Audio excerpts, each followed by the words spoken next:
애들한테 엄마가 제일 잘해준 게 뭐냐 그랬더니 인내라고 하더라고요. 얼마나 잘 참으셨겠어요. 사실 아이 앞에서 어금니가 없어요. 아이 앞에서 참는다는 게 제일 힘들잖아요. 사실 클라이언트 앞에서는 참으실 수 있어요. 게스트 앞에서는 전 참을 수 있겠는데 네. 아이 앞에서 참는 건 가장 어려운 일 아닐까요? 여러분 안녕하십니까? 여러분의 건강한 삶을 도와드리겠습니다. 김재원 TV입니다. 아이를 키우다 보면 아이를 사랑하는 마음에 앞서 불안한 마음이 더 커지기도 합니다. 내가 이 아이를 제대로 키우고 있는 걸까? 학원에 더 보내야 하는 건 아닐까? 아니면 더 격려하고 더 채찍질해야 되는 건 아닐까? 모든 엄마, 모든 아빠의 공통된 마음이 아닐까 싶은데요. 오늘 이 이야기 나눠볼까 합니다. 오늘도 불안한 엄마들에게 라는 책을 쓰신 양소형 변호사와 함께 하겠습니다. 어서 오십시오. 안녕하세요. 네, 반갑습니다.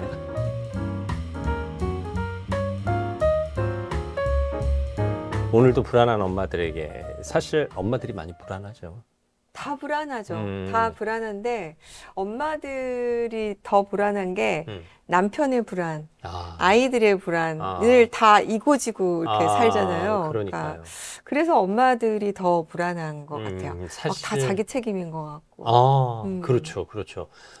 남편이 조금 기분이 안 좋아 보여도 내 책임인 것 같고, 그쵸. 아이들이 학교에서 돌아왔는데 좀 울적해 보여도 내 책임인 것 같고, 네. 사실 내 한 몸 가누기도 힘든데 맞아요, 엄마들은 네. 특히 일하는 엄마들의 경우는 일하랴 집안 살림하랴 쉽지 않은데 네. 아이들의 불안과 남편의 불안까지 짊어지려니 그 불안이 더 커진다. 네. 이게 오늘도 불안한 엄마들에게라는 이 책 제목이 참 와닿아요. 네. 네, 제가 엄마가 아님에도 불구하고 엄마의 불안이 저에게도 넘어오는 것 같은 느낌인데 이 제목을 어떻게 붙이셨어요? 제목을 고민을 많이 했어요. 네네. 좀 뭔가 이렇게 핫한 제목.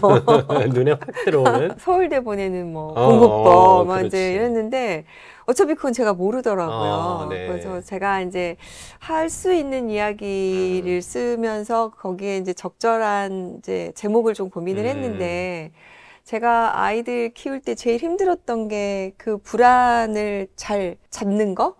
통제하고, 네, 통제하고 하는 불안도 거. 관리해야 되는 네, 대상이잖아요. 가는 거. 애들한테 엄마가 제일 잘해준 게 뭐냐 그랬더니 인내라고 하더라고요. 네. 그래서 그 불안을 잡으려고 노력했던 인내? 주로 후배들이 많이 저한테 물어봐요. 뭐 언니 애들은 어떻게 키워요? 뭐 선배님 어떻게 해요? 하는데 그런 얘기가 결국에는 그 후배들의 불안이었어서 불안한 후배들에게 나도 불안했단다 라는 얘기를 좀 하고 싶어서 제목을 그렇게 잡게 됐습니다. 나도 불안했단다라고 말씀하시지만 진짜 불안하셨어요? 아유, 그럼요.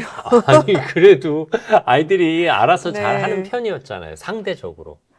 상대적으로 뭐 그렇게라고 하면 맞기는 하지만 음. 직장생활 변호사를 시작하면서 네네.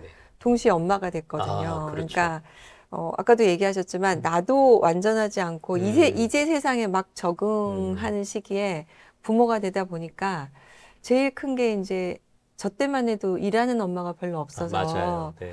일하는 엄마가 아이를 키우면 제대로 키우겠냐. 그래서 늘 우리 아이들 앞에는 불쌍한 애들, 엄마가 못 키우는 애들, 그리고 이제 주위의 엄마들이 저를 이제 같은 학부모들이 보는 시선은 뭘 제대로 했겠어, 키웠겠어. 그러니까 그러면 또 우리 애들이 왕따가 되지 않나? 친구들이 놀아주지도 않지 않나?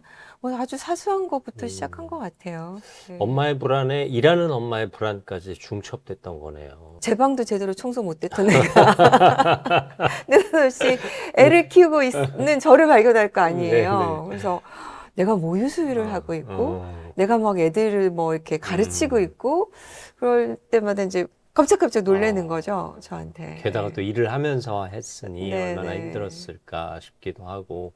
그러면 엄마의 불안이 애들한테도 전해진다고 생각하세요? 당연히 전해지죠. 그러니까 뭐 엄마가 괜찮아 이렇게 얘기를 하지만 눈빛이 흔들리고 괜찮아 하는데 이제 목소리가 흔들리고 예를 들어서 물건 하나를 떨어뜨려도 네네. 엄마 표정을 보잖아요. 아, 그쵸. 네, 근데 엄마가 아무렇지 않게 그걸 치우는 거 하고 막 잔소리를 하면서 혼내면서 키우는 거 하고 그러니까 이제 엄마의 불안이 아이에게 당연히 1000% 전달이 돼서 1000%. 그럼요. 네. 왜냐하면 애들은 세상을 살아갈 발을 디딜 곳이 부모인데 부모가 흔들리면 아이는 더 많이 흔들리게 되는 거니까. 사실 아빠도 불안해요. 네, 그렇죠. 네, 네, 아빠도 네. 불안한데 그럼요. 아빠의 불안은 믿는 구석이 있어요. 엄마가 네. 좀 알아서 해주겠지. 맞아요. 이라는 네. 살짝은 네. 넘기는 대상이 있는데 그러니까요. 네. 엄마는 그런 게 없잖아요. 여기 그림 표지 좀 보세요. 네. 막 이고지고 엄마가 막 가고 있는 걸 저희가 표지로 네. 만들었어요. 그러네요. 여기에 사실은 어깨 위에 아빠도 있어요. 네, 여기에 이 온갖 네. 가방, 아이의 짐은 다 짊어지고 엄마의 어깨에는 아빠조차 그러니까요. 네, 기대고 네. 있는 거니까요. 저 위에 먹구름. 네. 근데 여기 무지개는 좀 멀리 멀리서, 보이네요. 네, 네, 네. 무지개가 코앞에 다가오기를 바라는 그 마음. 불안이라는 게 앞서도 말씀하셨지만 통제의 대상이고 관리의 대상이잖아요. 네, 사실 네, 네. 인생에 불안이 없을 수는 없어요. 그럼요. 근데 네. 뭐 많은 정신건강의학과 선생님이나 상담사들이 불안도 적정하게 관리하면 삶의 자양분이 되고 동기부여 요소가 되고 네, 네, 또 네. 인생의 불행을 대비한 경고도 된다라고 그럼요. 말씀하시는데 이걸 어떻게 관리해요? 불안하면 안 된다라는 생각을 좀 가졌던 사람 중에 하나여서 뭐 예를 들면 이제 저도 고시를 막 여러 번 떨어졌다가 그렇죠. 이제 붙기도 하고 네. 뭐 그랬던 사람이라서 뭔가 아이들을 바라볼 때 불안하면 안 된다. 나처럼 실패해도 일어나고 뭔가 경험해봐야 된다.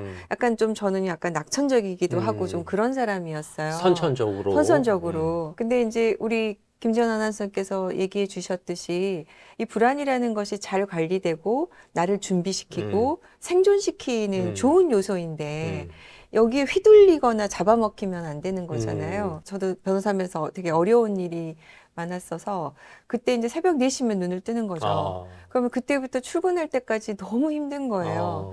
그때 오늘은 또 어느 의뢰인이 나한테 찾아와서 그럴까? 사건은 어떻게 될까? 그러다가 어느 순간에 내가 이렇게 걱정만 하고 있고 불안하다가는 달라지는 게 하나도 없다는 생각이 들면서 불안 시간제란 걸 한번 해봤어요. 네. 그래서 7시 반까지만 불안해하자. 내 머릿속에 떠도는 것들을 그냥 막 뛰놀게 놔두고 대신 7시 반이 지나면 그때부터는 그냥 아무 생각 없이 내가 걱정했던 것들은 뒤로 하고 일단은 막 부딪혀보자. 이렇게 했더니 조금 달라지더라고요. 제가 이제 오리지널스라는 책을 읽었는데 거기에 불안이 많았던 사람들이 얼마나 많은 성과를 냈는지에 대해서 좀 정리해 준 걸 보면서 저희 아이들에게도 제가 더 이상 불안하지 않은 엄마, 그런 걸 관리하는 엄마, 그다음에 아이가 불안해할 때 거기에 대해서 격려해주고 너 왜 불안해라고 혼내고 잔소리하기보다는 너가 그렇게 불안하면 더 많이 준비할 수 있어서 훨씬 좋은 거야. 도전해봐. 이런 것도 한번 해봐. 괜찮아.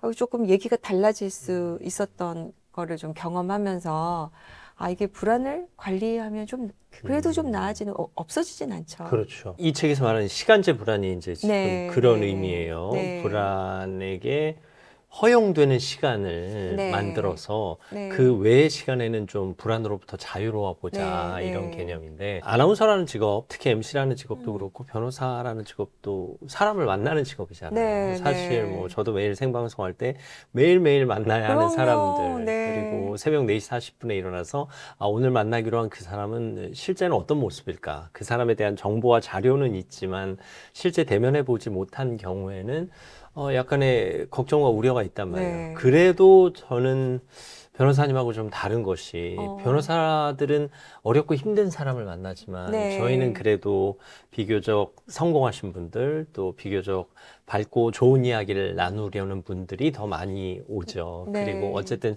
자신의 문제를 어떤 방법으로든 한번 해결하신 분들이 이제 그 해결책을 나누러 오시는 건데 저도 시간제 불안과 비슷한 삶의 원칙이 있어요. 일단 걱정이나 근심이 생기면 그걸 고체화시키자. 그래서 그 공간에 두고 오자. 그러니까 회사에서 생긴 걱정과 근심은 그걸 고체로 만들어서 회사에 두고 집에 가자. 되게 중요하죠. 네네. 그리고 저희는 장인어른이 편찮으신데 장모님은 돌아가셨고 장인어른 혼자 계신 거 생각하면 걱정도 되고 이제 마음도 아프단 말이에요. 저희는 또 어머니 아버지가 투병하시다가 돌아가신 경험을 했기 때문에 그래서 근데 장인어른 아프신 걸 일주일 내내 회사에서도 집에서도 생각하면 너무 힘들잖아요. 그래서 저는 주말마다 이제 장인을 돌보러 가는데 요양보호사가 주말에 나가시니까 제 근무 시간이 토요일 2시부터 8시까지예요. 네. 이제 형제들끼리 나눠서 하는데 그럼 그 시간은 최선을 다하고 네. 그 걱정은 고체로 만들어서 장인 댁에 두고 오자. 맞아. 네.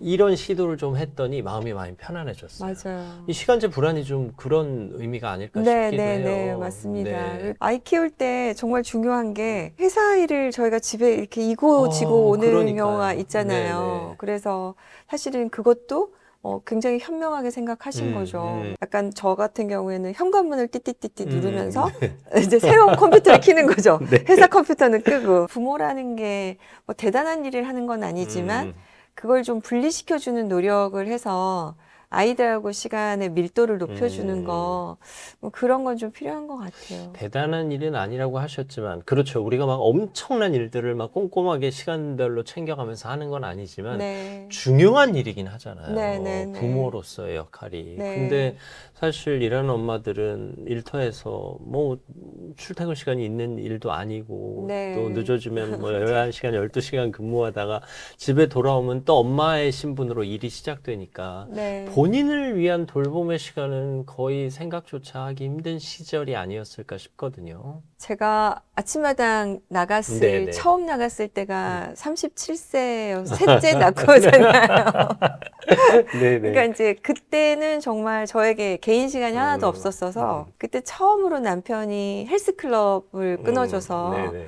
아침에 저만을 위한 시간을 1시간을 내서 가던 날의 새벽 공기를 지금도 잊을 수가 없어요. 그래요. 물론 이제 그러고도 한참 동안 못 가졌긴 네네. 했지만 그래서 뭐 엄마 퇴근 시간제를 저 스스로 애들하고 해보기도 하고 주말은 이제 제가 혼자 오롯이 돌봄을 해야 되니까 특히 주말에는 엄마 퇴근 시간이 좀 필요해서 그 시간은 저도 좀 힐링을 해야 월요일 날 다시 일을 할 수가 있으니까 맞습니다. 이것저것 잔머리를 많이 네. 굴렸다고 할까.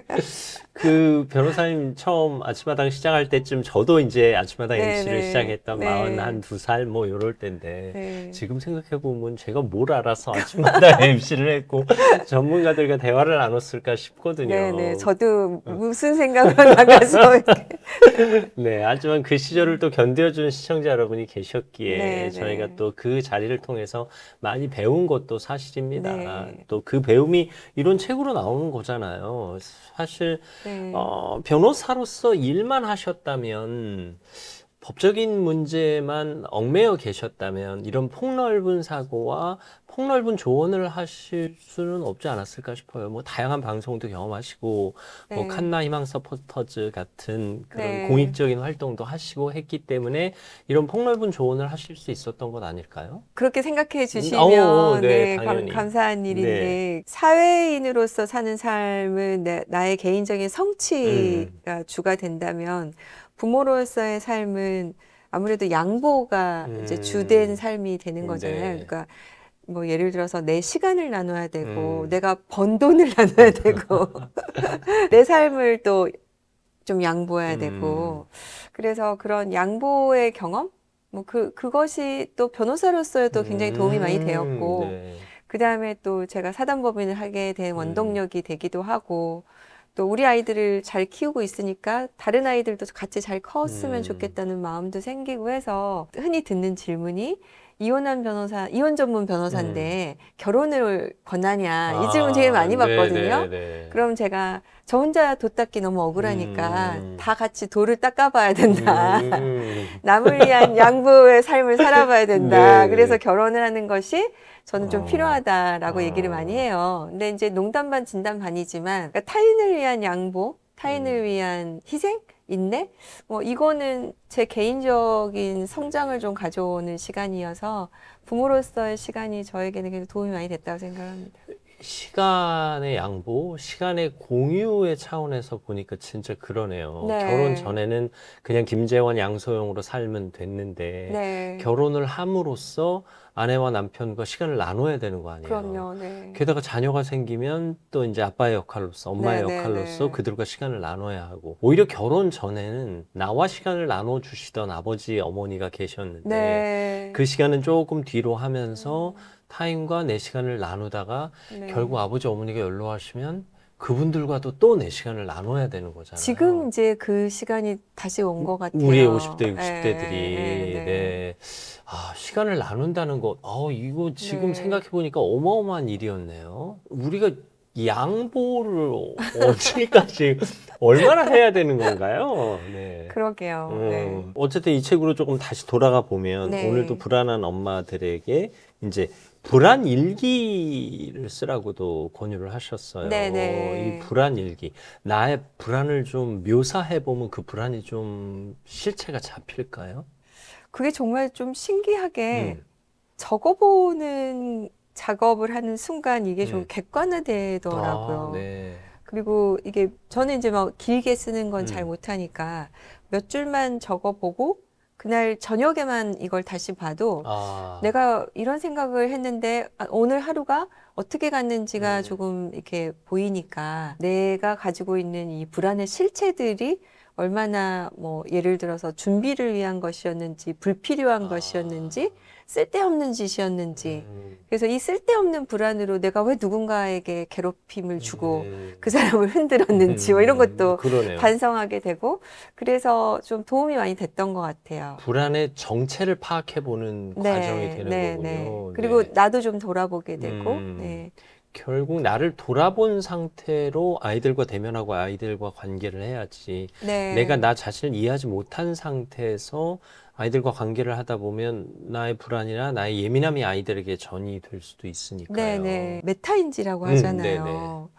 이제 메타인지가 여러 국면에서 나오는데 내가 문제가 있다는 걸 전혀 알지 못하면 타인만 탓하게 되니까 예를 들어서 아이들하고 관계에 있어서도 그렇고 그다음에 부모가 메타인지를 계속 하게 되면 그걸 통해서 아이들도 자연히 배우는 건데 이제 엄마들이 제일 많이 물어보는 게 애들하고 싸웠을 때 어떻게 사과했냐, 애들 했을 때 어떻게 이런 걸 해결했냐 하는데 그게 이제 내가 나를 돌아보고 내가 실수한 게 보이고 인정이 돼야 사과를 할 수 있는 거잖아요. 그러니까 이런 과정에서 아이들하고의 관계에서도 이게 좀 필요한 작업인 것 같아요. 어쨌든 이 책을 쓰시기 전에 아이들과 대화를 좀 하셨을 테고 네네. 엄마가 느끼는 아이들과 또 아이들이 느끼는 엄마는 또 다른 국면이기도 하니까요. 네. 엄마가 제일 잘해준 게 인내였다라고. 새 아이가 공이 그렇게 말을 하던가요? 다 그렇게 그 부분은 동의를 하더라고요. 아니 얼마나 잘 참으셨길래. 사실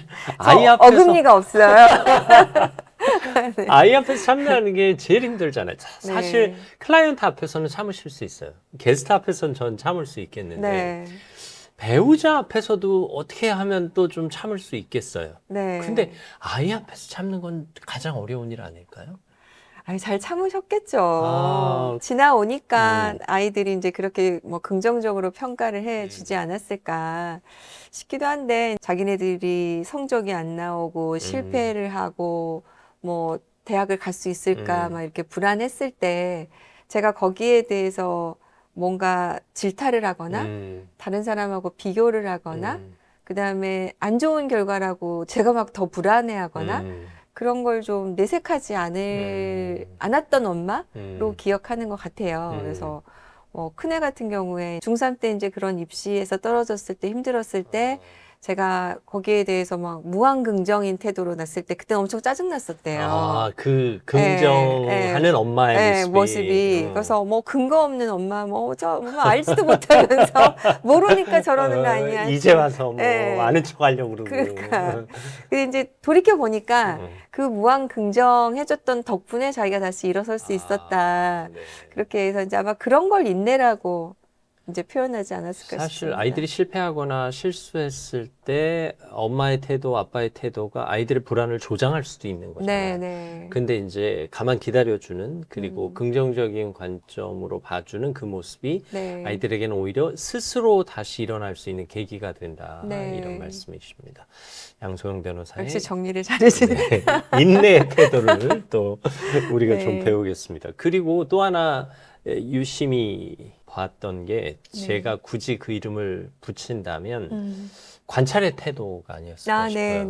그 셋째 아이 아팠던 것도 그렇고 뭐 후행 학습을 권했던 것도 그렇고 적절한 관찰을 통해서만 얻을 수 있는 거잖아요. 이 부분을 좀 얘기를 해주신다면. 관찰이라고 딱 그 단어를 찝어주시니까 저 음. 되게 놀랐어요. 아, 그래요? 네. 네네. 그 단어를 처음에 떠올렸던 게 저희 아빠를 이제 나이 드신 모습을 제가 아, 보면서 제 머릿속에 있었던 아빠와 제가 지금 새로 보고 있는 아빠가 되게 다르더라고요. 아, 그리고 제가 어렸을 때는 괜히 막 저한테 잔소리하는 아빠가 싫어가지고 아빠의 부정적인 모습만 제 머릿속에 담고 있었는데 막상 아빠를 이렇게 삶을 돌아보고 그 시간에 어땠을까를 생각해보고 지금 있는 모습을 다시 보니까 아빠가 새로 보이는 걸 한번 경험한 적이 있어요. 네네. 그래서 누군가를 관찰한다는 것이 이 사람에 대한 오해를 많이 불식시키고 새로운 모습을 발견해 주는구나라는 깨달음을 한번 얻은 적이 있었어요. 그래서 그때부터 관찰하는 걸 저는 되게 좀 좋아하게 네네. 되었고 애들을 그냥 이렇게 바라보고 어떤 상황인지를 계속 보고 그러니까 이거 평가하고는 좀 다른 거잖아요. 그럼요. 네. 네네. 그래서 그 부분은 좀 저도 신경을 많이 썼어요. 그러니까 특히 이제 일하는 엄마가 놓치기 쉬운 게 관찰이거든요. 그렇죠. 아무래도 같이 보내는 시간이 좀 네. 상대적으로 적다 네. 보면. 그래서 물어보려고 하죠. 너 어떤 상황이니? 뭐 무슨 일 있었니? 이렇게 질문을 통해서 알려고 하는데 근데 아이들은 말로 표현하는 말로 걸- 표현하기 어렵죠. 네. 근데 이제 관찰을 하다 보면 애가 표정이 좀 변한다거나 뭔가가 조금 달라진 것 같다거나 하면은 우리가 칭찬해 줄 수도 있고 같이 뭔가 격려해 줄 수도 있고 하니까 관찰의 태도, 관찰하는 부모라는 모습을 이렇게 가지려고 제가 노력을 되게 많이 했는데 그걸 딱 찝어서 얘기를 해주시니까 네. 제가 방금 되게 놀랐어요. 근데 우리 부모들이 관찰 안 하고 그냥 자기가 원하는 대로 부모가 원하는 루틴을 따라가게끔 그 루틴을 만들어주고 싶은 욕심이 있잖아요. 그래서 앨리슨 고프닉이라는 이제 학자가 네네. 부모의 태도를 목수와 같은 음. 설계자의 역할을 하는 부모와 정원사의 마인드로 아이를 네네. 바라보는 부모 이렇게 두 가지로 음. 구분을 했는데 이제 정원사의 모습이 그런 거죠. 뿌리가 조금 천천히 자라는 애구나. 얘는 뭐 어떤 부분이 뭐 옆으로 좀 삐져나가고 있는 거구나. 지금 뭔가 물이 좀 부족한 것 같구나. 아니면 지금 물이 너무 많구나. 이렇게 정원사의 마음으로 바라보는 부모가 있고 올해는 이걸 해야 되고 다음 학기는 뭐 해야 되고 네.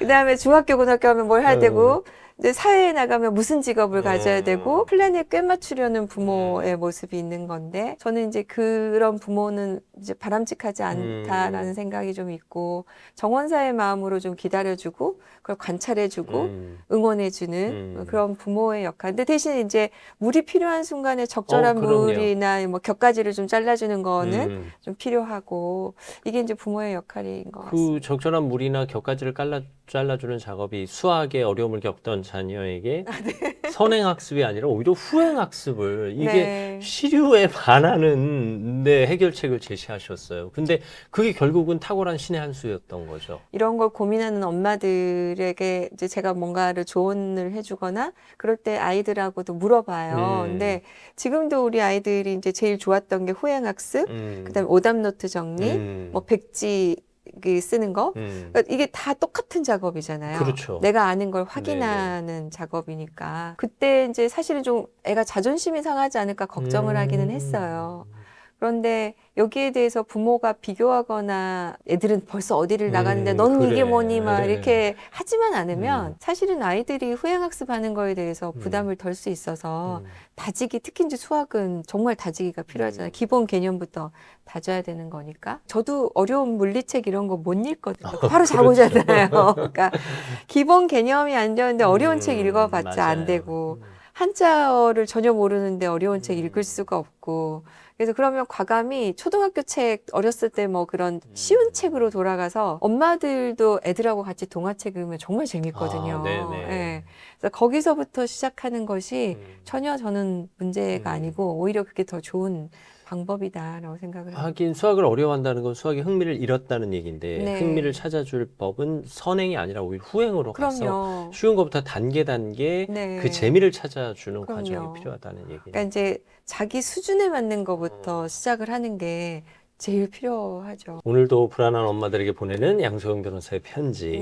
양소영 변호사에게 배우는 부모의 태도를 하나하나 짚어드리고 있는데 네. 이제 첫 번째 인내의 태도, 두 번째 관찰의 태도에 이어서 세 번째 대화의 태도. 네. 아이들과 얘기를 많이 하셨더라고요. 이제 상담사의 기분으로. 사실 그건 인내와 관찰이 다 필요한 일이잖아요. 네네. 어떤 마음으로 고민을 들어주기 시작하셨어요? 어렸을 때는 좀 엄한 엄마였어요. 아, 그래요? 예, 아무래도 생활 태도를 좀 기본적으로 만들어줘야 된다는 강박? 왜냐하면 저는 일하는 엄마고 그 시간을 제가 함께 할 수가 없으니까. 그러다 보니까 아이들이 이제 어렸을 때는 조금 엄하게 대했는데, 이제 일정 정도 초등학교를 졸업하니까 그때부터는 본인들이 알아서 그냥 자기를 하는 모드로 조금 전환을 했어요. 그래서 그다음부터는 아이들하고는 대화를 하다기보다는 제가 애들 얘기를 많이 들으려고 하고, 궁금한 거 물어보고, 그다음에 제가 모르는 거 가르쳐 달라고 하고, 제가 아이들을 뭔가 지도하거나 뭐 이렇게 하거나 이런 마인드가 아니다 보니까 뭐 자연스럽게 애들하고 대화를 나누게 되고, 어느 날은 그런 생각이 들었어요. 제가 사회인의 삶을 살고 있는데 엄마가 공부를 하고 고시에 합격하고 뭐 소위 말하는 변호사인데 늘 우울해하고 늘 힘들어하고 막 이런 모습을 보이면 애들이 공부해서 뭐해 아, 그렇지. 이런 생각을 할 것 같아서 저 살아있는 모습을 먼저 좀 긍정적으로 보여주는 것이 낫겠다. 그리고 제가 사는 모습을 좀 여과 없이 보여주는 거. 뭐 고민 있으면 고민, 실패하면 실패, 성공하면 성공, 나누면 나눔. 저는 투명하게 하려고 했던 것이 자연스러운 대화로 이어지지 않았을까 생각을 해봅니다. 말씀하신 대로 대화를 안 하면 아이들이 엄마 아빠를 모르거든요. 엄마 아빠를 모르면 어른을 배울 기회가 없잖아요. 네네네. 근데 사실 청소년기부터 어른을 조금 배워놔야 네. 성인이 돼서 20대 돼서 제대로 어른이 되고 부모가 되는 법까지 네. 가지 않을까 싶은데 결국 대화 이상은 없는 거예요. 부모의 실패를 저는 많이 공유하는 것이 좀 필요하다고 말씀을 좀 마지막에 좀 드렸는데요. 저도 많이 공유를 했고, 그래서 부부싸움 같은 경우에도 부부싸움 하는 모습을 보이지 않아야 된다고 생각하는 분도 계시는데, 네. 저는 그거보다는 부부싸움 하는 모습을 보이되 그걸 해결하는 모습까지 보일 수 있다면 네, 그렇죠. 저는 그게 아이들에게는 더 좋은 살아있는 공부가 되는 것이 아닌가. 결국 이제 공부라는 게 삶을 맞아요. 네, 배우는 태도니까 그런 부분들을 아이들에게 보여주는 것이 사실은 더 좋은 학습이 된 거 아닌가 생각을 합니다. 예전에 레이디버드라는 영화가 있었는데요. 네. 이 엄마가 좀 극성 엄마예요. 그래서 딸을 좀 다그쳤어요, 공부하라고. 네, 네. 근데 딸은 이제 엄마에 지쳐서 집에서 멀리 떨어진 반대편으로 대학을 진학해요. 네. 엄마는 서부 집 가까이에 있었으면 했는데 딸이 동부를 선택해요. 그리고 대학에 합격한 기념으로 엄마가 옷을 사주겠다고 옷가게에 데려가서 옷을 20벌쯤 입어보게 한 다음에 딸이 원하는 옷이 아니라 엄마가 원하는 옷을 사줘요. 맞아. 그리고 딸이 이제 돌아오는 차 안에서 폭발한 거예요. 네네네. 엄마가 날 사랑하는 건 알겠어. 어. 근데 엄마는 날 좋아하는 것 같진 않아. 왜냐하면 엄마는 나랑 있을 때 즐거웠던 적이 없거든. 너무 슬프다. 그 대사를 듣고 깜짝 놀랐어요, 저는. 네네. 우리가 아이들 키우면서 사랑하죠. 그러기 때문에 잘 돼야 되기 때문에 이렇게 얘기하는데 진정 아이와 함께하는 시간을 즐거워하고 좋아했는지를 돌아보게 됐거든요. 네네. 근데 아이들과 함께 즐거워하면서 사셨던 것 같아서 이 얘기를 꺼냈어요. 저는 사춘기 때 제가 좀 많이 방황을 해봐서 네. 사춘기 때 부모님이 저를 막 학교에 신고도 하시고 그래요? 네. 전혀 안 그러셨을 것 같은데. 불량서클 다닌다고 신고도 하시고 그런 경험들이 있어서 뭐 아이들이 사춘기 때 뭐 화장도 하기도 하고 또 BTS에 빠지기도 하고 이런 부분에 대해서 아무래도 제가 조금 좀 너그러웠다고 할까요? 그래서 그런 부분은 좀 같이 즐거워했던 것 같아요. 이 책에 어록들이 참 많이 나와요. 좋은 네, 주옥 같은 네, 문장, 네. 아포리즘으로 삼았으면 하는 문장들이 많이 나오는데 그 중에 하나가 감사합니다. 네. 부모는 아이에게 어항이다. 음. 이 말이 참 네. 뭔가 책임감을 느끼게 하는 그런 문장이었거든요. 저도 사실은 이거는 이제 부모 교육을 제가 가서 들은 얘기였는데 그게 저한테 굉장히 깊이 와닿았고 이후에도 제가 이제 상담을 하거나 저도 그럴 때 이제 많이 한 비유인데요. 아이라는 물고기가 살아가는 이 이제 어항이 부모라고 한다면 나는 어떤 어항이 되어야 될 것인가 질문이 되는 거죠. 그래서 나는 어떤 부모의 모습으로 살아야 될까? 이렇게 이 여왕이 흔들리면 네. 네. 아이가 흔들릴 수밖에 없잖아요. 특히 이제 저는 이혼 관련해서 상담을 많이 하다 보니까 인생의 제일 불안한 시점에 놓여 있는 엄마들이 저한테 오시면 이제 그 얘기를 많이 해드려요. 그리고 저도 그런 생각을 하면서 키웠고, 그럼 나의 이 어항의 크기는 어떻게 할 것인가? 그러면 엄마가 같이 책을 읽고 엄마가 사회의 경험을 해서 이 어항의 크기를 수조처럼 키워준다면 아이들은 좀 더 큰 물고기가 돼서 헤엄칠 수 있으니까. 그래서 어항의 크기나 어항의 단단함에 대해서 많이 고민을 했습니다. 네. 어항에 이끼 낀 어항이 되지 이끼 않도록 먹기 많은 거는 관리하겠습니다. 네. 끝으로 오늘도 불안한 엄마들에게 못다한 말씀 있으시다면 한 네. 말씀만 하면서 마무리할게요. 그분들이 다들 힘들어하고 뭐 너무 고민하고 했던 것들이 아 선배도 그랬구나. 근데 그렇게 해도 애들이 잘 크는구나 라는 것이 저한테는 되게 힘이 됐거든요.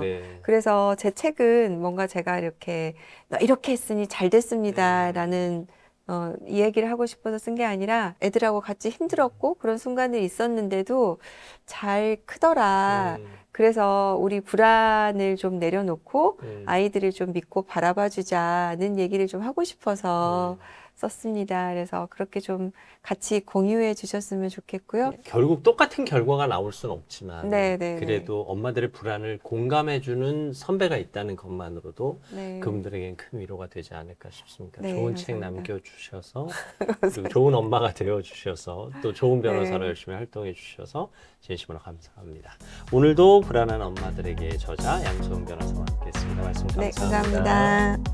오늘도 불안하십니까? 내 불안을 누군가 알아준다는 것만으로도 이렇게 위로가 될 줄 몰랐습니다. 이 책을 통해서 여러분도 위로받으셨으면 좋겠습니다. 김재훈 TV도 늘 여러분 곁에서 위로해드리겠습니다. 함께해 주셔서 감사합니다. 요새는요, 황혼이혼을 원하는 게 60대 남성인 경우가 늘어나고 있어요. 그래요? 반려동물 괜히 좀 등치가 크거든요. 아. 얘가 뛰어놀아야 될 공간이 필요하니까 집은 제가 가져가야 될 것 같아요. 네. 돈만 보고 접근해오는 분들이 진짜 있단 말이에요. 안 믿기시죠? 네, 실제로 네. 이런 드라마 작가가 네. 재밌으려고 했나 보다라고 얘기할 것 같은데 네. 실제로 현장에서 그런 일이 일어나고 있다는 얘기네요. 여러분 안녕하십니까? 여러분의 건강한 삶을 도와드리겠습니다. 황혼 부부 3쌍 중에 한 쌍이 이혼을 생각하고 있다라는 통계가 있습니다. 글쎄요, 이혼 말처럼 쉽지는 않을 겁니다.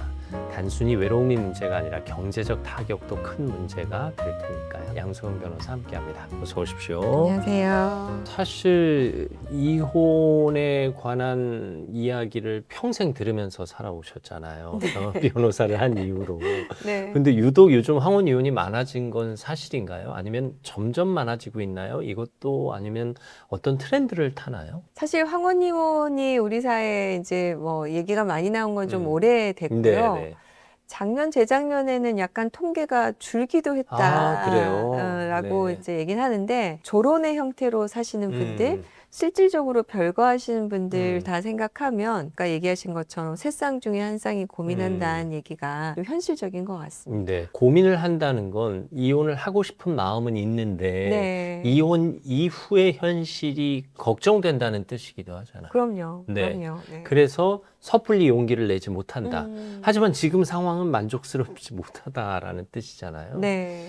이게 두 가지를 나눠서 살펴보면 어떤 상황에 제일 만족을 못하고 있는 건가요? 아니면 어떤 상황이 제일 힘드신 건가요? 이제 전통적인 가부장적인 결혼이란 제도가 네. 지금 있는 고령화 사회 기대 수명이 120세인 세대의 제도에는 좀 약간 가혹한 면이 있죠. 그렇죠, 그렇죠. 아버지 세대 그리고 저희 세대까지는 또 남성이 경제적으로 이렇게 노동을 해서 가족을 부양하고 뭐 이런 것들이 기본이었다면 50세, 60세도 은퇴를 했는데 그 나머지도 똑같은 의무를 져야 되는 것이냐 이런 질문을 던지게 하고 또 이제 여성의 입장에서는 반대로 가사노동을 주로 전담을 하고 있었는데 내가 이제 너도 팔다리가 아프고 허리가 아프고 하는데 여전히 가사노동을 내가만 해야 되는 것이냐 뭐 이제 이런 아주 현실적인 질문들을 던지게 되는 것 같아요. 부부 생활이라는 건 그냥 정말 현실이잖아요. 그렇죠. 아침에 눈을 떴는데 저녁까지 이 사람하고 똑같이 또 있었는데 30년, 50년을 네.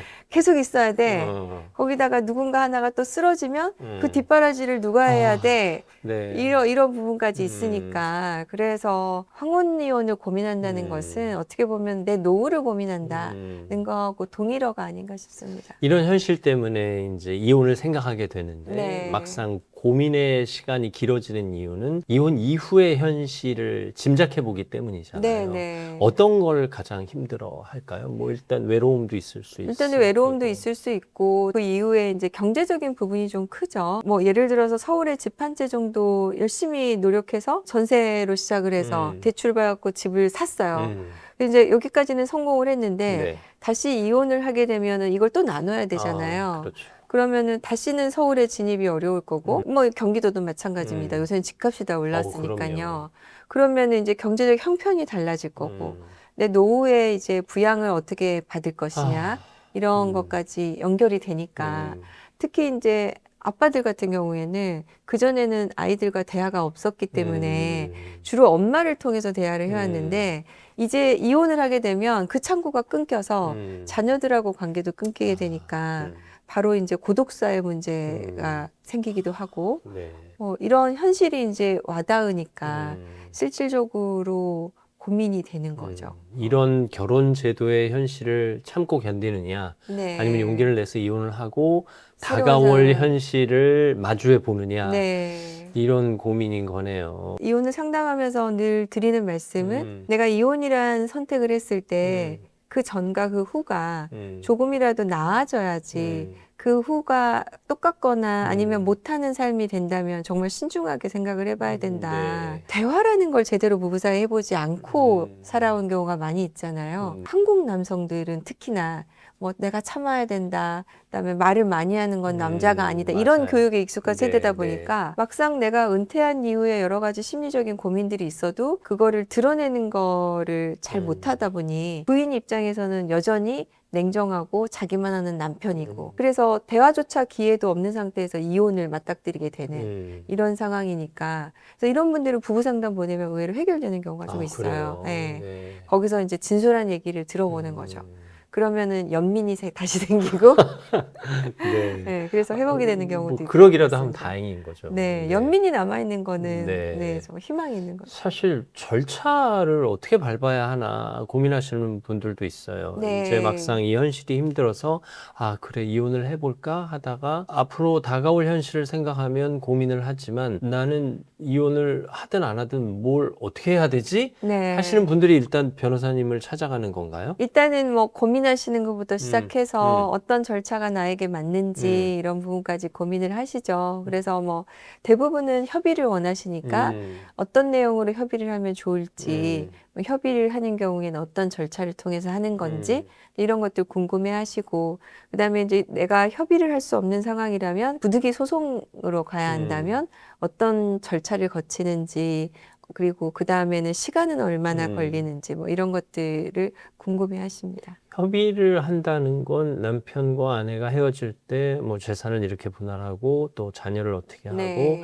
이런 조건들이 서로 충족되면 그냥 깔끔하게 이혼이 되는 거예요. 네. 깔끔하게 이혼이 된다는 그 표현이 참 자극적으로 들리는데 분쟁을 많이 하지 않고 헤어질 수 있다면 이제 장점은 서로 양보를 한다는 마음이 있어야 협의가 되는 거니까 그 이후에 이제 자녀들과의 관계나 이런 데서 조금 더 부드럽게 진행이 될 수 네. 있어서 깔끔하게라는 표현이 어려우시다면 원만하게. 아, 오케이. 네, 그럼 그래서. 헤어진 두 분도 감정의 골이 깊어지지 않은 상태에서 네, 헤어지기 네. 때문에 조금 더 상처가 네. 덜하니까. 그리고 뭐 네. 자녀들과 함께 이혼 후에도 밥을 먹는다든가 하는 네. 과정은 가능하다 이런 말씀인 네, 거죠. 그럴 가능성이 좀 높아지는 네. 거죠. 그럼 뭐 협의를 하든 소송을 가든 어쨌든 부부 상담을 한번 권하시는 편인가요? 이미 이제 갈등의 고리가 깊어져서 오시는 분들도 있지만 어떤 경우에는 그 갈등을 어떻게 해결할지를 몰라서 오시는 분들도 이제 그렇죠. 아무래도 보이죠. 네. 경험도 없고. 네. 나는 좀 부부 상담을 받고 싶은데 배우자는 원하지 않아서 부부 상담을 못 하는 경우도 있고 그러면은 이제 소송이란 문 앞에서 부부 상담을 하자고 하면 어쨌든 많은 분들이 좀 받아들이시거든요. 아, 그래요. 네, 네. 그래서 그리고 또 사람이라는 게 굉장히 이혼이라는 거 어려운 선택이잖아요. 인생에 있어서 정말 되게 중요한 선택이고 이런 선택을 그냥 뭐 하루아침에 하거나 함부로 하거나 그렇게 하면 후회하시니까 아, 이제 후회를 막으려면 부부 상담이나 이런 절차를 통해서 최선을 다해서 해봤는데 그래도 안 되겠다라는 답은 있어야 되잖아요. 그래서 이제 법에서는 숙려 기간이라는 걸 네. 만들어 놨어요. 협의 이혼을 할 때. 그래서 뭐 미성년 자녀가 있는 경우는 3개월, 보통의 부부는 1개월. 최소한 그 정도는 숙려를 해봐야 되는 거 아니냐. 이런 제도죠. 숙려 기간에 보통 숙려를 하세요? 많이 한다고 합니다. 이 기간을 도입한 이후에 이혼율을 조금 줄이는 데는 그래요? 도움이 됐다고 해요, 통계적으로. 네. 네. 사실 소송으로 가게 되면 또 비용도 드는 거라 네. 두 사람에게는 손해잖아요. 네, 그렇죠. 어떻게 보면 네. 감정적 손해도 있고 경제적 손해도 있는데 네. 황혼 이혼이 소송으로 가는 확률이 조금 더 높은가요? 아니면 큰 차이는 없지만 소송이 더 힘들어질 가능성이 있지 않을까 싶기도 하고. 근데 요새는 황혼 이혼은 오히려 소송이 좀 덜 힘든 것 같고요. 그래요. 네. 왜냐하면 참을 만큼 참았다 오시는 분들이 많아서 마지막 대화만 해결이 된다면 이후 절차는 오히려 훨씬 깔끔한. 네. 그런데 이제 소송이 좀 요새는 어려운 게 아이가 어렸을 때 서로 양육권 다툼을 하거나 감정이 완전히 이제 이렇게 녹익은 상태가 아니어서 한참 맞게 감정이 분출이 되고 있는 상황, 분노나 이런 게 그런 경우가 더 소송은 어려운 것 같습니다. 소송에서 이제 가장 힘든 문제가 양육권에 네, 관한 네, 문제인데 네. 어쨌든 황혼 이혼은 그 부분에 대해서는 부담이 훨씬 덜 네, 하니까요. 네. 그런데 이제 쌓여온 세월이 있어서 음. 어떤 경우에는 뭐 30년 전에 시어머니가 결혼할 때 했던 얘기까지 네. 마음에 품고 있다가 책이 꺼내놓는다. 서너 권 이렇게 나오실 분들이 좀 네. 많이 있으시죠. 이게 그런 심리적 상태가 원만한 합의를 이끌기에는 좀 힘든 상황으로 끌고 가지 않을까. 그리고 네. 일단 함께한 결혼 생활을 정리하고자 한다면 아픈 기억이 왜 안 떠오르실까 싶기도 하고 네. 그게 당연하게 느껴지기도 해요, 한편으로는. 그런데 이제 법원에서는 네. 파탄주의라고 들어보셨을 네, 거예요. 네, 네. 이렇게 옛날에 있는 아픔을 다 꺼내다 보면 오히려 더 힘들어진다. 그래서 법원에서는 오히려 이런 부분을 얘기를 못하게 합니다. 그래요? 네, 그래서 위자료나 이런 부분도 네. 상당히 금액이 적잖아요. 네, 네, 네. 그래서 이제는 위자료가 좀 없는 방향으로 가고 있거든요. 그러다 보니까 당사자들이 생각하기에 본인이 하고 싶은 얘기를 실질적으로는 다 하기가 어려운 경우가 있어요. 네. 그래서 이제 보통 이제 저희 변호사들한테 써오는 게 한 노트 몇 권, 책 몇 권 되시는데 그거를 다 정리해서 내드리기는 좀 어려워. 근데 그걸 들으면서 저는 어떤 생각을 드냐면 처음에 결혼 얘기가 나왔을 때 한마디 들었던 게 평생 이렇게 남아있구나. 임신했을 때 정말 밥 한 번 제대로 못 이렇게 해주고 병원에 안 가준 게 평생 이게 상처로 남아있구나 해서 사람이 누군가에게 주는 상처가 이렇게 긴 시간 동안 이렇게 남아있구나. 그러면서 용서라는 것이 왜 이렇게 어려운 것인가 생각을 좀 하게 되더라고요. 그 시절만 해도 부모가 자녀의 결혼에 개입을 많이 했기 때문에 네. 이런 상처들이 더 두드러진 게 아닌가 싶기도 하고요. 요즘은 그래도 젊은 세대들의 결혼에 부모의 간섭이나 개입이 조금 상대적으로 많이 줄어서 특히 50대 부모들은 그걸 좀 당연하게 받아들이기 시작한 것 같아요. 저도 이제 네. 아이 결혼 과정을 지켜보고 있는 네네, 중인데 네. 아이들이 허락을 받거나 이런 개념 아니고요. 자기들이 결혼을 하기로 하면 그냥 부모에게 알리고 네. 절차를 함께 밟아 나가는 과정이더라고요. 그리고 결혼식 자체도 아이들이 준비하다 보니까 더 이상 부모가 혼주가 아니고 네. 부모 하객이 된 느낌이에요. 네. 너무 바람직하신 거죠. 그렇죠. 네. 네. 오히려 요새는 이제 자녀가 한 명이다 보니까 그리고 자녀들이 경제적으로 독립이 좀 어려운 시대잖아요. 그래서 부모님의 도움을 받을 수밖에 없어요. 네. 그래서 관여가 줄어들지 않고 오히려 더 많아졌다. 그럴 수도 허락을 있겠네요. 구하는 경우가 더 네. 많아졌다. 그리고 결혼이나 이혼을 선택할 때 부모님의 허락이나 동의가 오히려 더 많아졌다. 이런 상담이 훨씬 더 많은 것 같습니다. 그래요. 네. 네, 또 안타까운 상황이고 다시 이제 황혼 이혼으로 돌아와 보면 네. 남편들도 뭐 할 말은 많잖아요. 네, 근데 네, 네. 그 할 말을 안 하고 있었던 건데 네. 결국 황혼 이혼을 보면 남편은 가해자고 아내는 피해자의 그림이 그려지는 경우가 많다면서요. 요새는요. 네. 황혼 이혼을 원하는 게 60대 남성인 경우가 늘어나고 있어요. 그래요. 네, 또 네. 그건 또 어떤 그래서 현상이에요? 전에는 이제 그동안 쌓였던 거를 아내들이 푸는 게 네네. 황혼 이혼의 주로 키워드였다면 나 이제 더 이상 가부장적인 이 짐에서 벗어나고 싶어. 나는 이제 나의 삶을 살고 싶어. 더 이상 현금 인출기가 되고 싶지 않아. 가끔 이제 상담 중에 느닷없이 남편으로부터 이혼 통보를 받았다는 분들이 생기기 시작했어요. 네. 그러면 아내 입장에서는 무척 황당하겠네요. 네. 네. 평생 월급을 벌어다 줬는데 연금까지 나눠서 해야 되지? 왜 이제는 당신이 좀 벌어와봐. 이런 남편들이 그런 나타나. 요청도 네. 하고. 그래서 이제 60대 때 어머님들이 마트에 나가서 네네. 캐시어를 하신다던가 나도 뭐 요양보호사 자격증을 따가지고 돈을 벌기 시작했다거나 병원 검진을 갔는데 남편이 왜 쓸데없는 검진을 받아가지고 비싼 거 의사한테 속아가지고 했냐고 한다거나 네. 이런 하소연들이 좀 생기고 있습니다. 좀 놀라시죠? 그러니까요.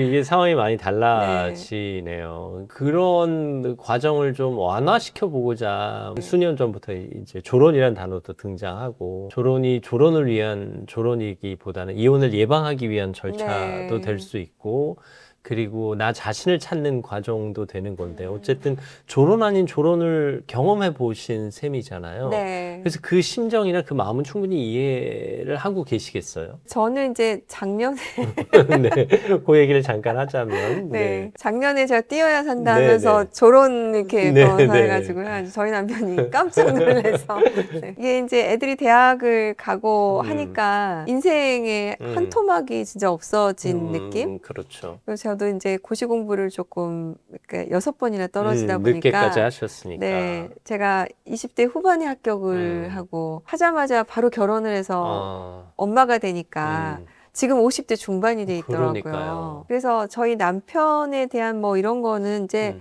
어느 집이나 있는 건데 약간 저의 삶은 어디 갔나? 나는 이제 조금 더 이상 이제 눈치 안 보, 이게 결혼이라는 의무에서 좀 벗어나고 싶다는 욕구가 뭐하게 분출이 되더라고요. 네, 그러니까 뭐 남편과 헤어지겠다는 게 아니라, 네네네. 그러니까 결혼이란 제도 속 가정에서 있었던 내 네. 역할로부터 잠시 해방되고 싶은 네, 욕구인 정말 거죠? 졸업하고 싶은 거죠. 네. 계산을 해보니까 저희 친정 부모님하고 산 기간이 17년인데 아, 저희 남편하고 25년을 살았으니까 그러니까요.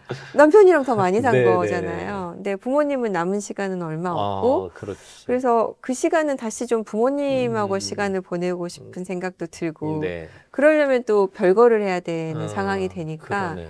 여러 가지로 생각을 하게 되면서 아이들이 이제 둥지를 떠나니까 자연스럽게 조금 이렇게 분리해보면 어떨까?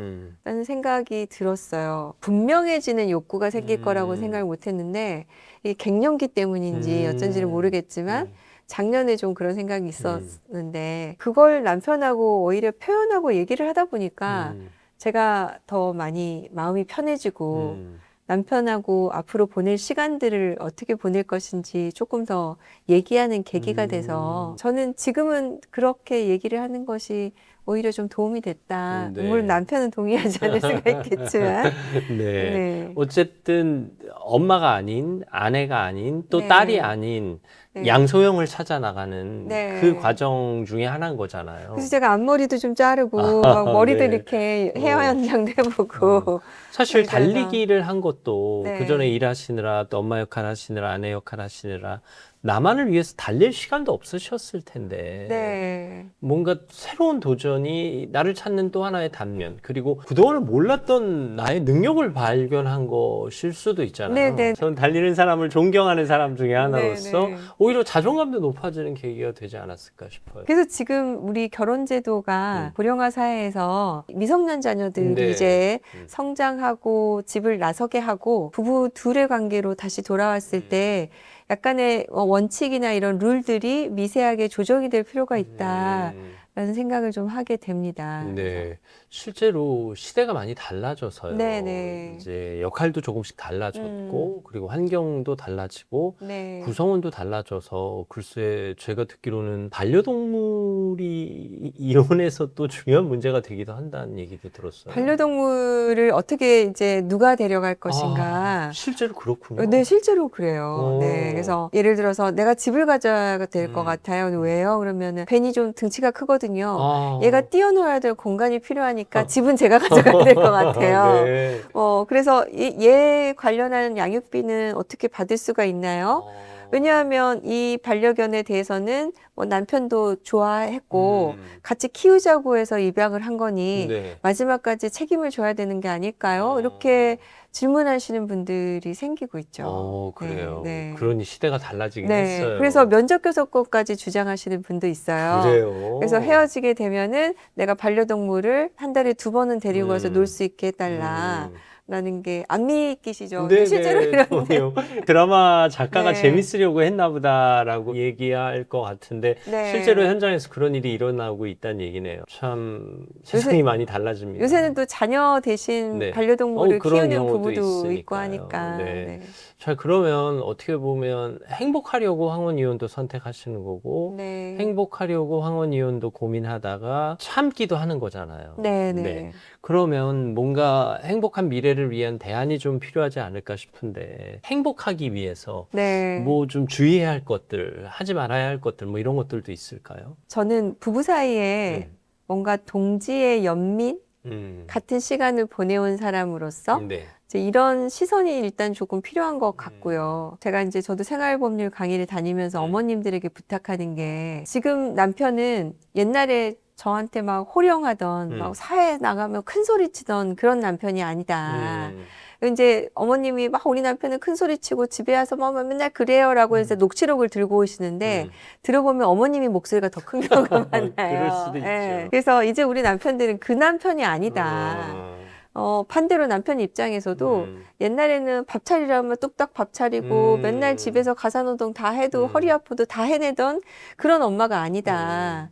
서로 이제 늙었다는 걸 좀 받아들여주고 서로 좀 불쌍하다는 걸 좀 받아들여주고 옛날에 당연시 생각했던 것들을 당연하다는 걸 좀 빼서 생각을 해봐주고 그것만 좀 바라보는 태도를 바꿔도 그게 서로 간에 좀 더 지혜롭게 약간의 거리를 두고 살아갈 수 있는 방법이 아닌가. 저도 제가 졸업을 한다고 했을 때 저희 남편이 호스피스 간호사 책을 저한테 선물을 해줬어요. 그래서 처음에 정말 화가 났어요. 아니 여기서 지금 벗어나자는 사람한테 무슨 뜻이에요? 무슨 호스피스까지 대달라는 거냐. 그래가지고 처음에는 이제 그 책을 읽어볼 생각도 안 했는데 그냥 이제 이렇게 슬쩍 한번 이렇게 떠들어 보다 보니까 남편이 막 하이라이트 쳐진 것들이 있더라고요. 그러니까 먼저 읽으신 거군요. 네, 노년의 부부가 서로에게 호스티스가 되어주고 죽음까지 이렇게 지켜봐주는 그런 모습들에 대해서 그런 관계의 아름다움. 이제 이런 부분들을 좀 하이라이트를 쳐서 본 걸 보고 그러니까 남편께서는 기꺼이 그렇게 해주겠다는 거죠. 네, 그래서 또 이제 짐을 지우는 거긴 한데 서로. 네. 그래서 마지막에 서로에게 그런 모습으로 남을 수 있으려면 어떤 모습이어야 될까 생각해보는 시간을 갖는 게 필요한 것 같습니다. 네. 이런 저런 이야기를 나누는 이유는 어쨌든 고민하고 계신 분들이 네. 뭔가 행복한 대안 혹은 행복한 결론을 찾으셨으면 하는 바람이잖아요. 네, 네. 우리가 이 대화를 나누는 이유는 어쨌든 서류에 도장을 찍고 판결을 받고 나면 회복할 수는 없잖아요. 뭐 물론 결혼을 하실 수도 있고 재결합을 하실 수도 있지만 법적으로 남남이 되는 건데 이 남남이 된다는 걸 경험해 보지를 않아서 그게 얼마나 암담한 건지 또 그게 얼마나 외로운 건지 그리고 갑자기 내 인생이 막막해지는 건지를 짐작으로만 알다가 맞닥뜨리면 무척 힘들지 않을까 싶거든요. 네. 그 이혼한 후의 부부들도 보실 텐데 네. 그들이 겪는 아픔 또 이혼 전에는 생각지 못했던 그런 어려움들도 있지 않을까 싶어서요. 제가 이제 사건을 진행하면서 중간에 돌아가신 분들이 몇 케이스가 그래요. 있어요. 네. 내가 같이 있을 때는 몰랐는데 이게 이제 이혼 소송 중에 대부분 별거를 하게 되거든요. 그러면은 이제 혼자 생활을 하다 보니까 느닷없이 찾아오는 뭔가 위험한 순간들, 그때 이제 혼자 있게 되면 고독사를 하게 되는 경우인데, 중에도 맞닥뜨리게 되고 그 후에도 나중에 이제 저에게 소식을 자녀를 통해서 전해주시는 경우도 있게 되더라고요. 저도 변호사 생활 벌써 이제 올해가 26년 차다 보니까. 그래서 지금 배우자가 하고 있는 이런 불만들을 그냥 늘 하던 거라고 넘기시지 마시고 좀 들어보시고 좀 해결하려고 하는 마음을 가지셨으면 좋겠어요. 사실 젊어서 혼자 되는 거하고 노후에 혼자 되는 건 완전 다른 이야기거든요. 네. 그리고 내 배우자하고 헤어졌는데 또 누군가를 만난다는 건 정말 어려운 거거든요. 더욱이 현실적으로. 나이 들어서는. 그리고 어느 정도 좀 자산이 있는 분들은 에이 내가 돈이 있으니까 괜찮겠지라고 하지만 실제로 저희가 사건을 진행하다 보면 그런 분들이 더 위험해요. 왜냐하면 노후에 건강이 안 좋아질 거에 생각을 하고 돈만 보고 접근해 오는 분들이 진짜 있단 말이에요. 실제로 존재하기 때문에. 치매머니가 굉장히 위험하다 생각을 하는데, 치매머니 150조인 세대인데 황혼이혼 이후에 치매머니는 치명적인 위험을 안고 있죠. 누가 이거를 관리해 줄 수가 없잖아요. 자녀들도 그렇고. 그래서 현실적으로 정말 어려움에 처하게 되는 건 많습니다. 황혼이혼은 막을 수 있다면 내 노후를 위해서 최선을 다해서 막는 것이 훨씬 더 좋은 투자다라고 생각을 합니다. 황혼 이혼에게는 또 성인 자녀가 있잖아요. 네. 물론 어린 시절에 또 청소년기의 자녀보다는 아픔이 덜하겠지만 성인 자녀에게도 아픔은 있고 또 생각지 못한 고통을 겪게 되는데, 조정 과정에서 성인 자녀가 어떤 역할을 좀 감당할 수도 있을까요? 요새 이제 성인 자녀들은 대부분 반응이 부모님들이 알아서 하셔라. 우리는 괜찮다. 라고 이제 무관심인 경우가 사실은 대부분이고요. 세태의 좀 변화라고나 할까요? 그러네요. 또 그런 면에서 보면 어쨌든 이혼을 고민하고 계신 분들은 계시단 말이에요. 한 번쯤은 또 생각해 보셨다고 하니 세상 중에 한 쌍이, 그분들에게 마지막으로 조언, 도움 말씀 한 말씀 해주신다면? 저희가 이혼 상담을 이제 오래 하면서 느끼는 것은 개인적으로 느끼는 고통, 개인적으로 느끼는 불행, 이런 것들이 다른 사람들하고 논의를 해서 정말 내가 겪고 있는 것들이 심각한 것인가 아닌 것인가를 좀 한번 상담을 좀 꼭 전문가하고 나눠보시기를 권해드려요. 예를 들어서 나는 심각한 폭행을 당하고 있는데도 이게 이제 익숙해지면 별게 아니라고 생각하시는 경우도 있고요. 반대로 나는 정말로 이게 심각한데, 예를 들어서 남편이 영업직인데 노래방 한번 가는 거는 그렇게 심각한 건 아니거든요. 사실 그렇죠. 근데 나는 그걸 견디지 못해서 매일 부부싸움을 하는 경우가 있다면 상대적으로. 이건 좀 상대적으로 객관화시킬 필요가 있는 것 같아요. 그래서 고민하시는 분들은 전문가하고 꼭 좀 한번 상담을 해보시고, 내가 지금 생각하고 있는 것들이 그러니까 합리적인 부분에서 이게 맞는 것인가, 그 다음에 이게 만약에 정말로 이혼이라는 걸로 들어가게 된다면 어떤 일이 발생하는 것인가를 조금 아셔야 저는 이제 합리적인 선택을 할 수 있다고 생각을 하거든요. 그래서 부부 상담이라면 부부 상담 전문가하고, 그다음에 법률 상담이라면 법률 상담 전문가하고 논의를 좀 해보시고 결정을 해보시면 좋겠다라고 생각을 합니다. 어쨌든 혼자 결정할 문제는 아닙니다.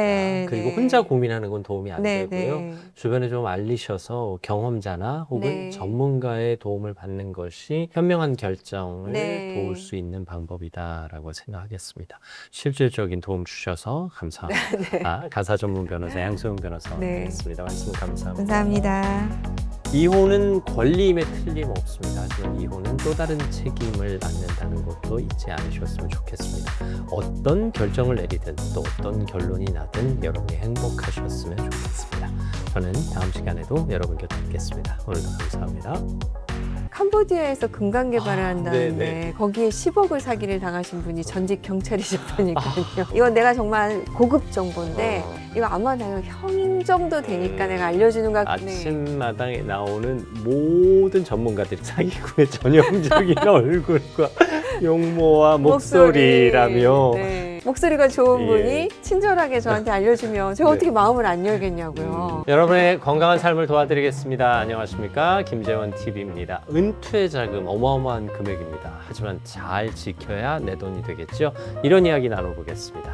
가사 전문 변호사 양소영 변호사와 함께합니다. 어서 오십시오. 안녕하세요. 네, 은퇴자금을 잘 지켜야 내 돈이 되겠죠. 잘 지켜야 됩니다. 네. 근데 은퇴자금이 위험에 노출돼 있는 것도 사실이죠. 목돈을 가지고 있는 연령대가 많지 않잖아요. 그렇죠. 그 돈이 있을 만한 시기가 50대, 60대이기 때문에 소위 말하는 이제 범죄 사기, 보이스피싱, 뭐 무슨 피싱 요새 많이 있잖아요. 60대가 또 지나면 판단 능력이 조금 흐려지시잖아요. 네. 점점 피해자 연령대가 올라가고 있어요. 그래요. 그래서 은퇴 자금을 잘 지키는 거, 노후까지 잘 지키는 게 사실 어느 때보다 중요한 시기가 됐다 이렇게 생각을 합니다. 사실 말씀하신 대로 금융사기로 재산을 잃은 사례를 뉴스에서 보면 보통 네. 피해자들이 성실하게 한평생 살아오신 분들이라고요. 일부러 사기꾼들이 그런 분들을 좀 노리는 건가요? 연령대가 있고 은퇴 자금이 있으신 분들은 아무래도 표정이 좀 편안하시고 그래요. 자꾸 이제 증권회사나 이런 데 왔다 갔다 하시고 네. 그다음에 노후 자금을 잃지 않고 원금을 이렇게 보존하면서 뭔가 투자를 해서 생활비로 충당하려는 욕구가 굉장히 많으시거든요. 네. 그러니까 이제 이분들에게는 아주 좋은 먹잇감이 되는 거죠. 그리고 외로우시잖아요. 그러니까 아침에 일어났는데 누가 문자를 보내. 뭐 예쁜 여자가 막 이렇게 안녕하세요 막 이렇게 텔레그램이나 뭐 이런 걸 보내가지고 인사를 하면 매우 반갑죠. 생판 모르는 네, 사람인데도. 근데도 SNS를 통해서 막 이렇게 좋아요 눌러주고 막 좋은 정보 준다 그러고 하면은 외로운 마음에 혹시나 하는 마음에 누르게 되고 뭐 이래서 피해자가 많이 되는 것 같습니다. 사람이 고프다라는 그럼요. 표현을 쓰는데 그런 네. 경우가 아닐까 싶네요. 네. 사실 귀도 얇아져서 당신만 알고 있어야 돼요. 네. 내가 좋은 정보 드릴게요 하고 접근해 오는 것에 귀도 열고 마음도 여는 사례가 많다면서요. 근데 사실 결론적으로 사기를 당하고 보면 그리고 그 얘기를 남들이 듣고 보면 좀 얼토당토하는 얘기고 거기다 네. 돈을 갖다 바쳤다고요? 라는 말이 나오는데 왜 그 순간에 그렇게 귀가 얇아지는 걸까요? 김재원 아나운서께서도 네. 그러니까 아침마당 하시면서 많은 사람을 만나봤고 네네. 어느 정도 사회적인 지위가 있으시잖아요. 그러면은 이런 분들한테는 어떤 게 있냐면 나 정도는 이런 이제 마음의 심리가 좀 생길 알게 수 모르게, 있어요. 알게 모르게. 네. 네. 그래서 이런 분들이 주로 피해자 타겟이 되는 경우가 그래요. 내가 형이니까 알려주는 거야. 이거 아무한테 네. 안 알려줘. 이건 내가 정말 고급 정보인데 이거 아무한테 형인 정도 되니까 내가 알려주는가 그러면 마음의 사람이 갑자기 이렇게 경계가 좀 허물어져. 그렇지. 나 정도는 그렇지. 뭐 이런 걸 좀 들을 자격이 있지. 뭐 이런 생각이 드는 거죠. 은근 우쭐해지게 하는. 네네네. 그래서 피해자들의 대부분의 이제 그 직업이 전직 공무원, 전직 은행에서 근무한 경력이 있는 사람, 전직 군인. 그래서 은퇴 자금이 있으면서 기존의 사회에서 어느 정도 갑의 지위했던 사람들. 특히 은행에 근무했던 사람들은 얼마나 많은 것들을 받겠어요. 그렇죠. 네. 캄보디아에서 금강 개발을 한다는데 네네. 거기에 10억을 사기를 당하신 분이 전직 경찰이셨다니까요. 그거를 왜? 네. 얼마 전에 그 유튜브에서 유재석 씨처럼 생긴 분들이 사기꾼이 많다. 네. 이런 거 했는데 유재석 씨도 물론 그렇지만 우리 김지연 아나운서랑 생기신 분들도 굉장히 젠틀하고 네. 목소리가 좋은 예. 분이 친절하게 저한테 알려주면 제가 네. 어떻게 마음을 안 열겠냐고요. 진짜 이렇게 말씀하시는 분이 양소영 변호사뿐만 아니라 아침마당에 나오는 모든 전문가들이 그렇게 말씀하셨어요. 네, 진짜 네, 네. 사기꾼 예방 아이템 나올 때마다 사기꾼의 전형적인 얼굴과 용모와 목소리라며 네. 달콤한 목소리로 유혹하는데 신뢰감이 묻어 있기 때문에 네. 설마 거짓말이랴, 설마 사기랴 뭐 네. 이런 이야기들을 하시더라고요. 그러니까 네. 저 같은 사람이 접근하면 조심하셔야 된다는 얘기고 사실 사기가 엉뚱한 데서 얼토당토하는 데서 이루어지거든요. 저도 한 다리 건너 아는 지인께서 아프리카 광산에 투자를 하시면서 20억을 잃으셨어요. 네. 십수년 전에. 네. 근데 아니 그 광산에 아프리카 광산을 뭘 믿고 투자를 해요 하는데 직접 거기를 또 갔다 오셨대요. 네. 근데 실체가 없는 거였어요. 네. 이런 걸 어떻게 왜 이런 걸 가족이 못 막아요? 이게 일종의 그러니까요. 사각지대예요. 네. 이걸 형한테만 알려주고 아무한테도 얘기해주면 안 돼. 그러면은 누가에게 알려주는 순간 이 이익을 나눠야 되잖아요. 그렇기도 하죠. 네. 그리고 이걸 내가 돈이 있다는 걸 알면 자식들도 내 돈을 노리고 어떻게 할 수가 있어. 이런 심리를 계속 자극하면 이게 위험성이 있다는 건 본인도 알아요. 그런데 나에게 모든 투자는 위험을 감수해야 되는 네, 거니까. 네. 요새 주식도 그런 얘기 많이 그렇죠, 하잖아요. 그렇죠.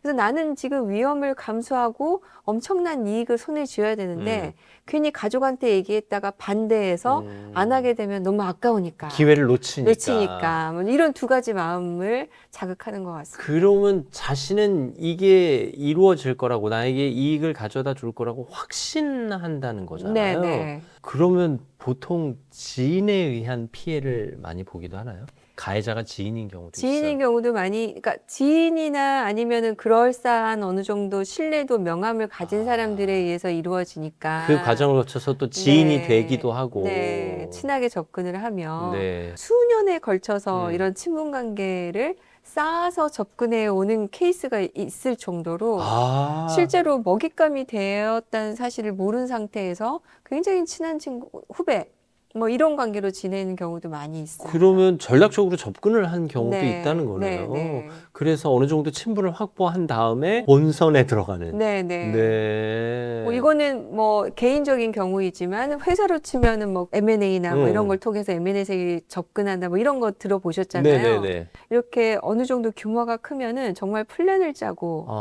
예를 들어서 여자친구가 돼서 접근을 한다거나 뭐 이렇게 지인이 돼서 접근한다거나 네. 어디선가 말씀하셨더라고요. 이 사기꾼에게 도장 찍어 주기 전에 배우자랑 밥 한 끼 먹으면서 상의를 하면 네. 그거야말로 결정적인 예방책이 될 수 있다. 네. 엄청난 일을 하면서 뭐 10억을 갖다 바치면서 20억을 갖다 바치면서 가족과 상의를 안 한다는 얘기잖아요. 네네. 그러면 결정적인 예방책은 내가 어떠한 결정을 할 때 항상 아내와 항상 자녀와 상의를 하면 적어도 최악의 경우는 막을 수 있다. 뭐 이렇게 네. 보면 될까요? 이혼까지 이른 케이스가 있었어요. 그래요? 그러니까 남편이 이제 부동산에 상가를 만드는데 투자를 하시겠다고 해가지고 다른 사람들이랑 이제 몇 억씩 이렇게 모아서 하는데 부인 모르게 대출을 받으신 거죠. 그 만들었다는 상가를 갔는데 여전히 안 지어지고 있더라고요. 그래요. 결국에 이제 그게 가능성이 없는 투자였던 거죠. 근데 배우자는 대부분 반대 성향이 만나게 되잖아요. 네네. 그러다 보니까 배우자하고만 논의를 해도 내가 생각지 못했던 것들을 조금 점검받을 수가 있는 거죠. 저도 변호사 생활하면서 도전하는 편이에요. 네네. 저희 남편은 저렇게 안정지향적인. 안정지향적인 거니까 제가 뭐라고 하면 그게 되겠어? 이러면 일단 네네. 그때는 기분이 나쁘지만 정말 그런가? 한번 점검하게 되듯이 배우자하고 논의를 하는 것만으로도 한 번은 좀 걸러질 수가 있고요. 더더군다나 이제 은퇴자금, 노후자금은 정말 배우자하고 논의를 해야 됩니다. 네. 최근에 이제 주식 광풍이 불고 있잖아요. 네네. 예, 뭐 얼마 전에 뭐 그 신혼부부가 신혼집을 얻으려고 했던 1억 5천을 투자하기로 했다 인터넷 글 올라와가지고 찬반 논쟁이 뜨거웠잖아요. 네네. 노후자금은 정말로 이거는 철밥통 관리해야 되는 돈인데. 그럼요. 우리가 살아야 할 세월이 얼만데. 네, 무리하게 투자를 했다가 이게 없어지면 네. 이제 30대 때 잃은 돈은 40대, 50대 때 조금이라도 복구를 할 수 있지만 50대, 60대 때 잃어버리면 이건 복구가 안 되는 돈이잖아요. 생각만 해도. 네, 은퇴자금을 어딘가 투자를 하거나 하실 때는 반드시 배우자하고 논의를 하셔야 되고요. 배우자가 이혼을 하자고 하면 이혼하고 하시는 것이 정말 차라리 낫다. 차라리. 그러니까 그렇게 불사하고라도. 네. 그렇게 하고 나중에 하면은 배우자한테 무릎 꿇고 가서 네. 밥이라도 달라고 할 수가 있잖아요. 그렇죠. 그래서 실제로 저희가 이혼하러 오시는 분들 중에서 네. 그런 분들도 있었어요. 그래요? 나머지 돈 가지고 해라. 난 요거라도 지키겠다. 일단 재산 분할하고 네, 내 거는 내가 지킬 테니 네. 네 거 가지고 네가 하든지 네. 말든지 해. 남편이 이제 무리하게 투자를 하거나 뭐 이렇게 뭐 주식을 하거나 하는 분들, 그다음에 특히 코인 관련해서 엄청난 상담 많아요. 그러면 일단 나는 집 정도는 애들하고 살 수 있는 집은 해놓고 나머지 코인 해라. 뭐 이렇게 해서 이혼하자고 협의서 쓰시고 오신 분도 있었고. 저도 이제 정년퇴직을 했으니까 퇴직금을 네. 받았잖아요. 네. 그리고 이제 물론 IRP 퇴직연금에 들어가 있지만 그분들 마음을 조금 이해하는 것이 저야 네. 그래도 다행히 지금 연이어서 일을 계속 하고 있지만 만약에 제가 제대로 된 일이 없다면 그걸로 어떻게 한 달에 200만 원이라도 좀 받을 수 있는 제도적인 장치를 마련하고 싶은 욕 받고 이게 불안감을 해소하기 위한 거예요. 네, 욕구라고 네. 하기에는 너무나 당연한. 현실적인 네, 네, 네. 현실적인 필요성도 그렇죠. 있고. 근데 누가 한 달에 300을 보장해 준다고 다가오면 덜컥 맡길 것 같긴 해요. 요새 이제 SNS에 주식 관련해서 네. 정보를 올리는 경우 저도 많이 봐요. 맞아요, 그래서 맞아요.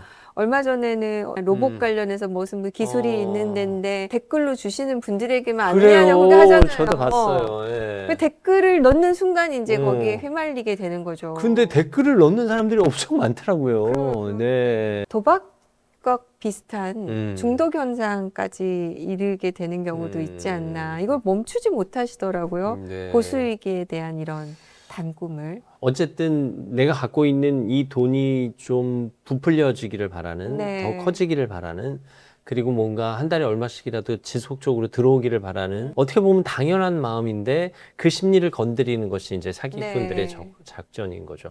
요즘 또 AI가 발달을 하면서 너무 정교해져가지고 정말 속을 수밖에 없는 세상이 된 것 같아요. 뭘 주의해야 돼요? AI 관련해서. 예를 들어서 국민연금공단에서 평균으로 할 수 있는 그 전문가들이 모여서 할 수 있는 연수익이 7%에서 10% 사이라고 제가 네네, 알고 있거든요. 맞아요. 개인이 투자자로서 이 10% 넘는 수익을 계속 유지한다는 것은 매우 위험하다. 기본적으로 나는 10%에서 15% 여기를 넘어서는 것은 하지 않겠다. 이 부분에 대한 뭔가 자기만의 기준을 만드는 게 좀 필요한 것 같아요. 15%는 허황된 욕심이다. 네. 라든가. 그래서 요새 이제 뭐 화폐 가치가 떨어져서 더더군다나 여러 가지 유혹들이 많이 네. 있지만 정말 공부를 해서 이거에 대해서 어느 정도 목표 수익을 가지고 안정적인 자산과 균형적인 것들을 뭐 여러 가지 뭐 바구니를 만든다고 하잖아요. 네. 그렇듯이 좀 이런 것들을 배분하는 것, 이런 공부가 좀 필요한 것 같아요. 경제 공부를 우리가 안 하고 살았잖아요. 어렸을 때부터 그런 게 맞아요. 없어서 경제 공부가 정말 필요한 시기가 아닌가 생각이 들고요. 저는 변호사로서 이제 이런 사건을 늘 피해자들을 많이 보다 보니까 그렇죠. 저는 5%면 굉장히 만족하자. 어디에도 나에게 올 고수익은 존재하지 않는다. 그게 진짜 고수익이면 남들에게 이미 다 갔을 그럼요. 것이고, 그게 나에게 찾아오는 눈먼 고수익은 잘못된 고수익일 가능성이 높다. 네. 이런 마음가짐이 필요합니다. 사실 부부 사이에도 경제적 권한이 한쪽으로 몰려 있는 경우에 위험성이 더 커지는 거잖아요. 네네. 근데 이제 전통적인 결혼 제도 안에서 한쪽이 경제적인 벌이를 감당해 왔을 경우 퇴직 이후에도 이제 경제적 권한이 그 한쪽에 머물러 있을 가능성이 높은데 네. 은퇴장 같은 경우는 그 이후에라도 좀 부부간에 분배하는 노력이 필요하지 않을까 싶어서요. 저는 정말 좀 그랬으면 좋겠어요. 그러니까 이제 두 가지 의미인데요. 가사 사건을 하다 보니까 황혼이혼을 하겠다고 오시는 분들의 특히 여성분들은 주로 이제 하소연하는 게 은퇴한 이후에도 내 몫으로 돈이 하나도 없다. 연금도 연금이 들어오면 남편이 받아서 생활비로 주는 것만 거지. 받았으니까 하나도 없다. 네. 라고 하면은 그동안에 수십 년 동안 살았던 존재 가치가 없어지는 거죠. 그래서 사실은 이런 면에서도 부부가 은퇴 이후에 어느 정도 자금을 좀 나눠 놓는 것이 좀 필요하고요. 우리 오늘 이제 사기 사건에도 얘기하지만 그렇게 위험을 예방하는 측면에서도 좀 나눠 놓으면 위험이 분산될 수 있잖아요. 그리고 또 나눠 놓으면 같이 논의를 할 수가 있고, 네. 그래서 이런 측면에서도 좀 분산시켜 놓는 것이 장점이 많다. 이렇게 말씀드릴 수 있을 것 같아요. 퇴직금을 2억 받았다. 그러면 남편 계좌에 1억, 아내 계좌에 1억을 넣어놓는 데는 특별히 문제가 없나요? 부부 사이의 증여는 6억까지니까 그 한도 6억까지 내에서는. 나누는 것은 네. 전혀 문제가 없습니다. 그리고 연수익 가운데 뭐 1억을 벌었다. 그러면 5천은 아내에게 나눠주고 내 통장에서 5천을 보관하고 6억 네. 한도 내에선 통장상의 분리가 있어도 큰 네. 문제는 되지 않지만 상대 배우자에게는 엄청난 위안이 된다. 그럼요. 자존감이고 네. 기존의 나의 삶을 인정받는 것이 되니까. 그래서 저는 은퇴 이후에 이것만 돼도 저는 이혼율이 확 줄어들 거라 생각을 그래요. 해요. 네. 그러면 사기는 아니더라도 피치 못하게 투자를 하거나 네. 피치 못하게 남에게 돈을 빌려주는 경우가 있잖아요. 아무리 아는 사람이라도 조치는 취해야 되고 네. 법적인 장치는 만들어 놔야 되는데 어떻게 해요? 차용증을 써요? 그리고 차용증 쓰는 것만으로도 효과가 있어요? 일단은 이제 차용증을 쓰자는 말도 입으로 못 꺼내시는 분들이 많으니까. 저 같은 성격도 미안해서. 그래요. 네, 네. 네. 그러니까 문서를 작성한다는 게 친구 사이지만 네. 우리가 이 부분을 좀 구분된다는 사인을 보내줄 수 있어서 일단 쓰는 것이 필요하고 이 얘기를 하다 보면은 다 자연스럽게 이자나 뭐 만기 언제까지 갚을 것인가 얘기가 나올 수밖에 없잖아요. 그래서 이제 뭐 제가 강의할 땐 그래요. 아, 나는 안 쓰고 싶은데 우리 와이프가 좀 써오래. 아내를 핑계 대서라도. 이러면서 배우자를 좀 이용을 해서 하셔라. 네. 그래서 우리는 공동 경제다라고 해서 좀 받아 놓으시고 그다음에 이제 이게 투자인지 빌려주는 것인지를 좀 분명히 하는 의미가 있어요. 네. 그러니까 친구가 뭘 하는데 그래 그럼 내가 투자할게라고 얘기를 하는데 우리는 말은 투자지만 사실은 마음속으로는 원금 안 받을 생각은 없거든요. 없죠. 근데 투자는 원래는 원칙은 원금을 안 받는 게 투자예요. 그러니까 원금 손실이 돼도 책임을 물지 않는 거죠. 그래서 차용증을 쓰거나 이제 투자를 하거나 어쨌든 이 성격을 분명히 하는 의미에서도 서류 작성은 좀 필요하다. 이렇게 꼭 말씀드리고 싶습니다. 그러면 서류 작성만으로도 효과가 있나요? 아니면 그럼요. 그 서류를 네. 공증을 받거나 어떤 절차를 해야 하나요? 공증하는 경우에는 나중에 이제 집행까지 할 수 있는 집행문을 부여받는 공증이 있어요. 네. 그러면 이것까지 하시면 좋지만 빌려줬다는 사실 자체를 확인하는 것은 굳이 공증까지는 그래요? 받지 않으셔도 됩니다. 차용증 서류만 있는 것으로도 효과가 있고 꼭 도장이 아니라 뭐 무인도 가능하고 사인도 가능하고요. 그러니까 내 이름과 상대방 이름 그리고 금액 그리고 뭐 반환 시기 뭐 이자 뭐 너무 잘 알고 투자인지 계시네요. 투자인지 대연지의 명분만 적혀 있어도 된다 이런 말씀이십니다. 그러면 또 하나의 서류가 이제 유언장입니다. 사실 저는 물려줄 재산이 별로 없거든요. 근데도 유언장이 필요한 건가요? 물려줄 재산이 없다고 하시더라도 뭐 유지 같은 거는 남기실 수가 있고요. 또 요새는 이제 장기 기증? 그런 것도 유언증에 포함이 되는군요. 그다음에 이제 내가 어떤 방식으로 장례를 치르기를 원하는지 이와 관련해서도 이제 법적으로 남기실 수 있는 것들이 효력이 있다고 되어 있으니까 남겨놓으시는 방법이 있고요. 또 금액이 적더라도 또 자녀 입장에서는 이걸 어떻게 나누는 것이 좋은지 뭐 자녀가 한 분이시니까 이제 크게 걱정은 없으시지만 자녀가 여럿인 경우는 똑같이 균분이 아니라 좀 차등을 두고 싶다 하실 때는 그걸 좀 남겨놓으시는 것이 도움이 되죠. 왜냐하면 제가 이런 경우를 봐요. 저는 이제 형제가 둘인데 한 자녀는 부모님을 굉장히 잘 모셨고 병원비도 됐어요. 남은 돈이 5천만 원이지만 이걸 n분의 1로 하자고 하면 서운할 수가 있잖아요. 그럴 수 있죠. 그러면 이제 부모님 입장에서 뭐 나를 돌봐주기도 하고 병원비도 대줬으니 그 남은 돈은 뭐 누가 좀 더 가져가라 하면 그걸 더 가져가지 않더라도 일단 위로가 되니까. 일단 그 말 자체로도. 그래서 그런 면에서 저는 유언을 남겨놓으시는 것은 자녀들에게 좀 필요하다 이렇게 생각을 뭐 자녀 5 중에 나를 전혀 돌보지 않은 자녀 하나를 완전히 빼놓을 수도 있어요? 괘씸죄로? 이제는 가능해졌어요. 그래요? 이번에 이제 유언과 관련해서 부양하지 않는 자녀들, 뭐 특히 고의로 부모를 보살피지 않는 자녀들은 상속권을 박탈할 수 있는 법이 생겨서 배우자든 자녀든 이렇게 이에 대해서는 더 이상 상속권을 가지지 않고 유류분도 청구할 수 없는 근거가 생겨서 그러면 그 상태를 입증해야 하나요? 이제 아무래도 이제 법적인 다툼은 이루어지겠죠. 나는 그렇지 않다. 뭐 이렇게 나올 수도 있으니까요. 근데 어쨌든 유류분 청구도 못 한다는 건 완전히 제외시킬 수 있다는 얘기네요. 요즘 자녀들이 일부러 돈을 노리는 경우가 많아서 그리고 부모가 또 치매일 경우에는 또 양상이 달라지잖아요. 앞서 치매머니 얘기도 잠깐 하셨습니다만 이게 점점 큰 사회 문제가 될 가능성이 있는 거죠. 이게 치매라는 게 한 번에 그냥 정신 능력이 없어지는 게 아니라 시간이 지나면서 판단 능력이 줄어드는 거라서 그 중간 정도 즈음에는 부모님이 제대로 된 판단을 못 할 수도 있는 건데 이걸 노리고 재산의 이전이나 증여를 받거나 하는 경우가 좀 늘어나고 있어서 또 예를 들어서 느닷없이 나타난 외국에 살던 뭐 부모님을 보살피지 않는 자녀가 나타나서 몇 달만 좀 옆에서 이렇게 잘 하는 척 효도하는 척 해도 부모님이 이렇게 마음이 확 가는 경우가 있더라고요. 특히 멀리 있던 자녀니까 마음이 또 더 쓰이실 수도 있겠죠.